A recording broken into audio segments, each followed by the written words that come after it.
Barret Edelstein here, your celeb expert and your Celeb Savant. Celeb Savant is a weekly entertainment show. We have long-form career retrospective type interviews with celebrities, singers, actors, and industry experts. Growing up in Molepolole, a rural village in Botswana, Tau has made his way up the music industry's ladder. Influenced by his childhood exposure to kwasa kwasa, kwaito jazz, reggae, house music, soul candy, Sade, and Bob Marley, Tau began DJing at 14 and has gone on to make a local and international impact as both a producer and composer. Moving to South Africa, Tau's accolades so far include his debut single with Stereo T being released by the global powerhouse Get Physical. His next big hit, People of Charm, was number one on Traxsource charts for 6 weeks straight and was added to Black Coffee's personal track ID playlist, which he played on stages across the world. His single Ashra was then selected alongside Da Capo's song as one of the only two African representatives on Aluku Records' first global compilation. Most recently, Universal Music chose him and the Dutch legend Gregor Salto to craft the first ever remix package of the great Brenda Fassie's Vulindlela.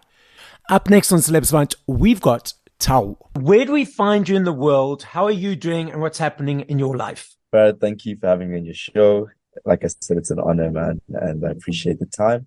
I am currently in Seoul, South Korea on tour, performing some gigs, spreading my music. Let's rewind all the way back to the beginning. So at what age did you realize, okay, cool, I want to be doing production, doing music, and how did that journey accumulate to where we are today?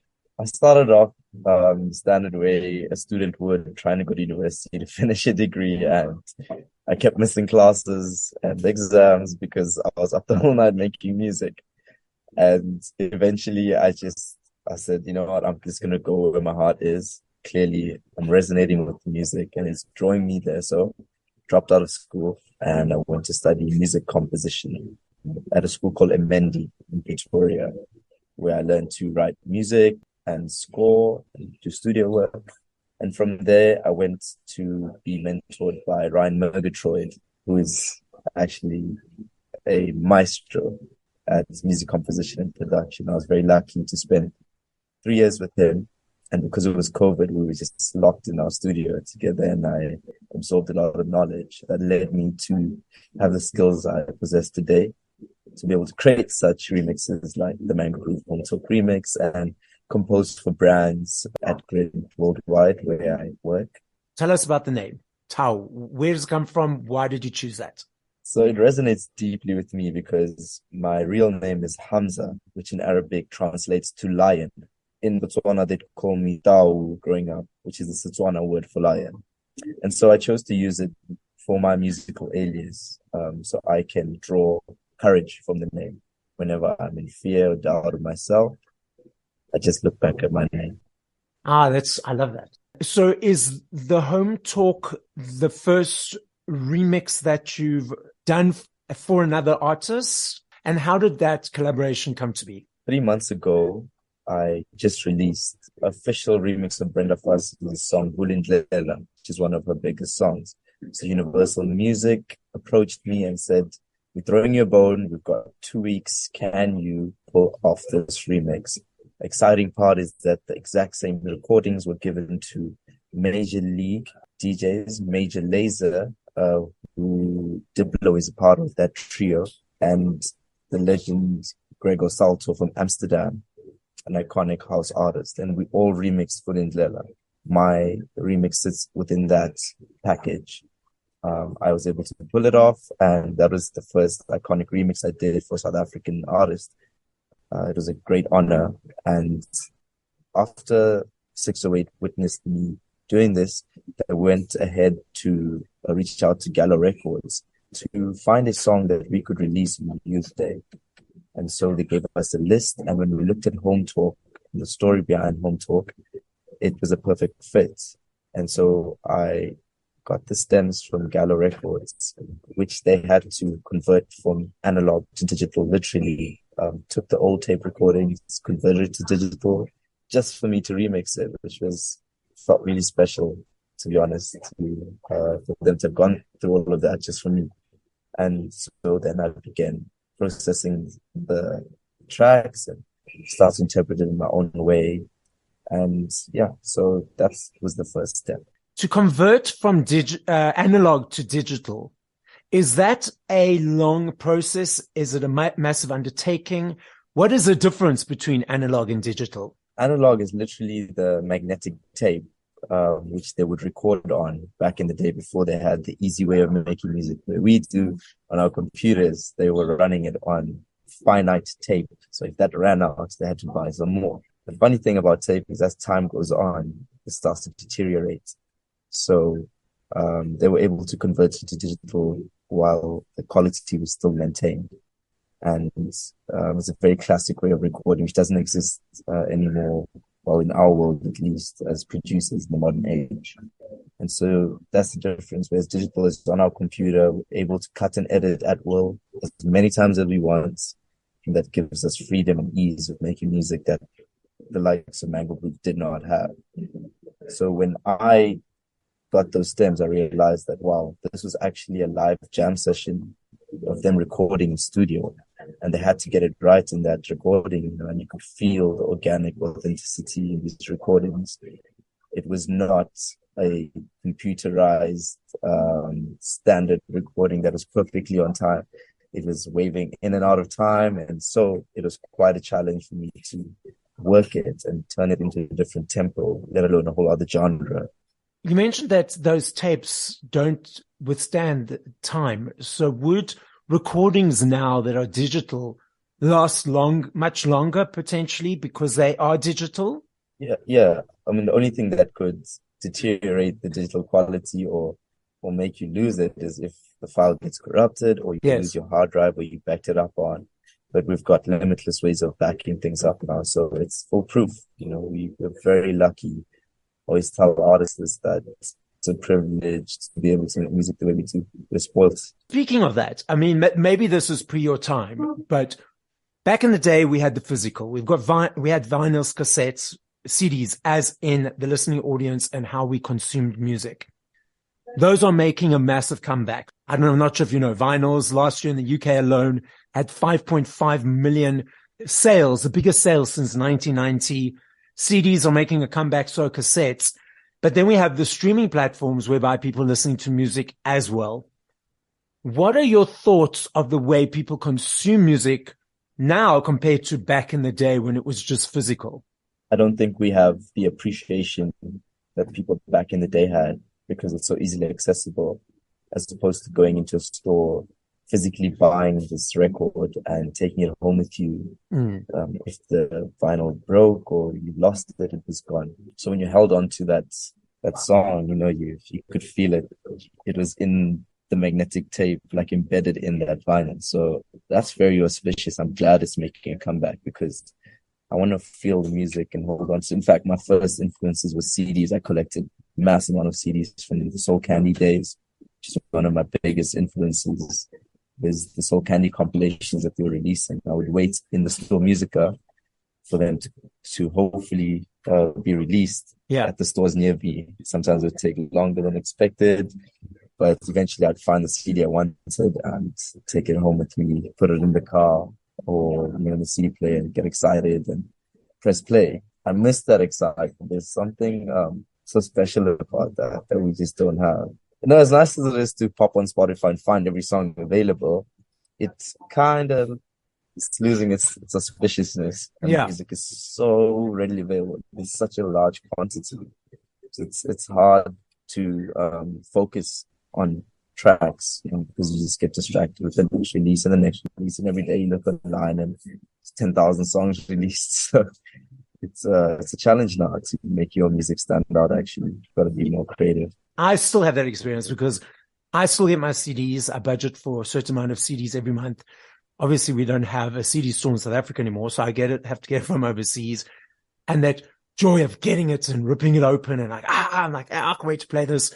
And it becomes a whole experience and whole journey. And I think you're my 130th interview so far.